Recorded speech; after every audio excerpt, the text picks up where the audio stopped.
La Tesla Model 3 a beaucoup évolué depuis sa sortie fin 2017, en particulier dans sa version d'entrée de gamme, qui était jusqu'à présent connue comme étant la Model 3 Standard Range Plus, ou Autonomie Standard Plus, et qui est devenue il y a quelques jours la Tesla Model 3 tout court, qui est le seul modèle propulsion proposé. Aujourd'hui, je voudrais spéculer un peu sur l'évolution de la Model 3, car depuis sa sortie il y a 4 ans, elle a vraiment beaucoup progressé. On a beaucoup d'équipements supplémentaires, notamment une pompe à chaleur, un intérieur qui a été revu avec des chargeurs smartphone à induction, un volant chauffant qui est arrivé en cours de route, et pas mal d'autres petites choses. Il y a aussi une grosse évolution qui a été permise notamment par l'industrialisation de sa production dans l'usine de Shanghai.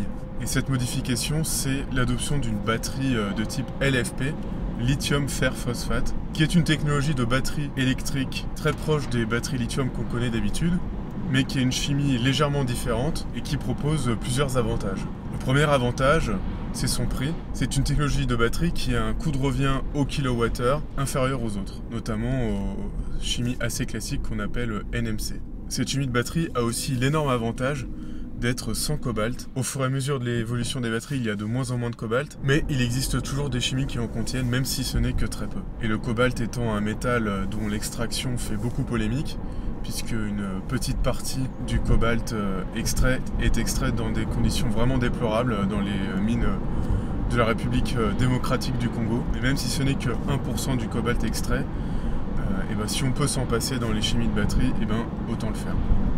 Alors c'est valable pour les batteries des voitures électriques, mais c'est aussi valable pour toutes les batteries de nos appareils électroniques classiques, bien sûr. Et là où le cobalt est vraiment très important dans les chimies de batterie des appareils électroniques tels que les téléphones ou les ordinateurs, la chimie LFP, donc lithium fer phosphate sans cobalt, est un peu plus adaptée aux voitures, puisqu'elle a quand même un défaut, c'est qu'elle a une densité énergétique légèrement inférieure aux chimies NMC contenant du cobalt. Vu qu'on a beaucoup plus de place dans une voiture que dans un smartphone, on peut se permettre d'avoir une petite pénalité en ce qui concerne la densité énergétique si on récupère d'autres avantages à côté. Le premier avantage, je vous l'ai dit, c'est le coût de cette batterie.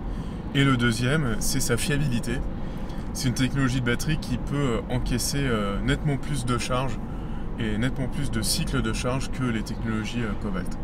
Vous avez beaucoup moins à craindre à recharger votre voiture à 100% régulièrement avec ce type de batterie.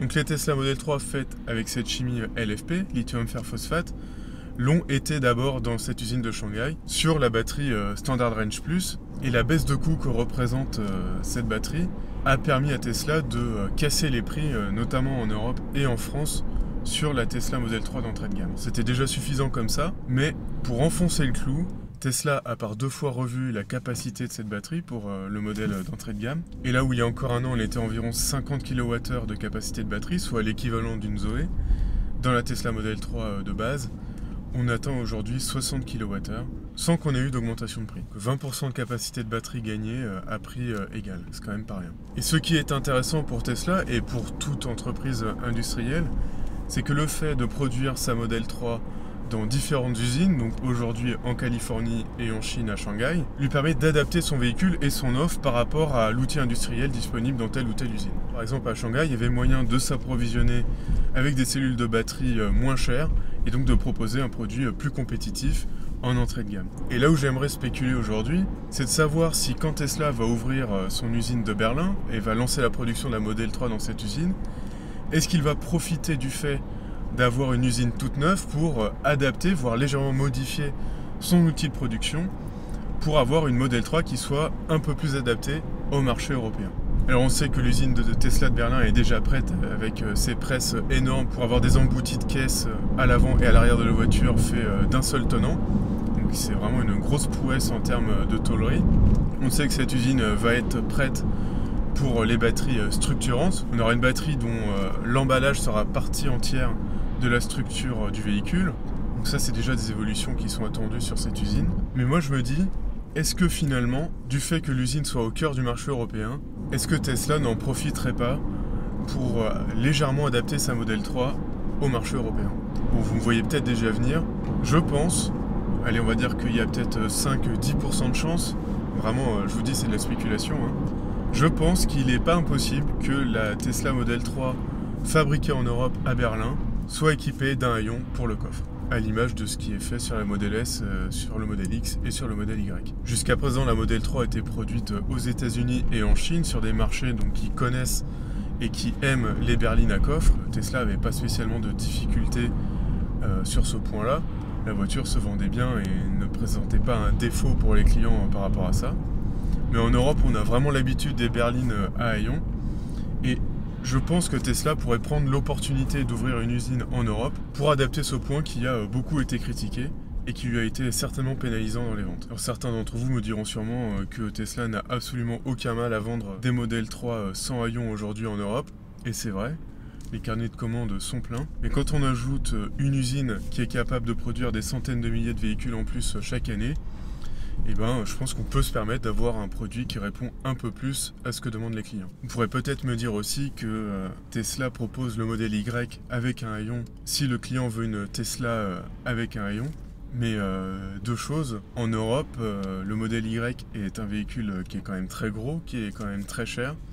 Et la concurrence chez les autres constructeurs, tant chez Volkswagen que chez les Coréens, la concurrence existe sur des véhicules plus petits avec un haillon. Donc c'est pour ça, je me dis, peut-être que si Tesla proposait une Model 3 Standard Range Plus, ou Model 3 tout court comme elle est appelée maintenant, avec un haillon, elle pourrait s'accaparer des parts de marché parmi ces véhicules qui sont proposés à moins de 45 000 € avant bonus. Et ça, c'est quelque chose qui est tout à fait classique dans l'industrie automobile, d'avoir des voitures qui sont légèrement différentes en fonction des marchés et aussi en fonction des usines où elles sont produites. Prenez Volkswagen par exemple, la Passat fabriquée en Europe pour l'Europe a toujours été différente de la Passat fabriquée en Amérique du Nord pour l'Amérique du Nord. Dans un exemple un peu plus contemporain, le SUV Ka Sportage, le tout nouveau, va être différent dans la version fabriquée et vendue en Europe et la version fabriquée et vendue pour l'Amérique du Nord. C'est un exemple qu'on retrouve aussi beaucoup de manière très classique en Chine, notamment sur les berlines allemandes, où vous pouvez prendre des Mercedes classe E, des BMW série 3, série 5, ou des Audi A4, A6, et toutes ces berlines qu'on connaît bien. Les versions fabriquées en Chine pour la Chine ont toujours été disponibles en empattement allongé par rapport aux versions fabriquées en Europe. Alors qu'est-ce que vous en pensez? Est-ce que vous pensez que cette spéculation a une petite chance de se concrétiser? Est-ce que c'est quelque chose qui vous ferait acheter la Model 3 si elle avait un haillon?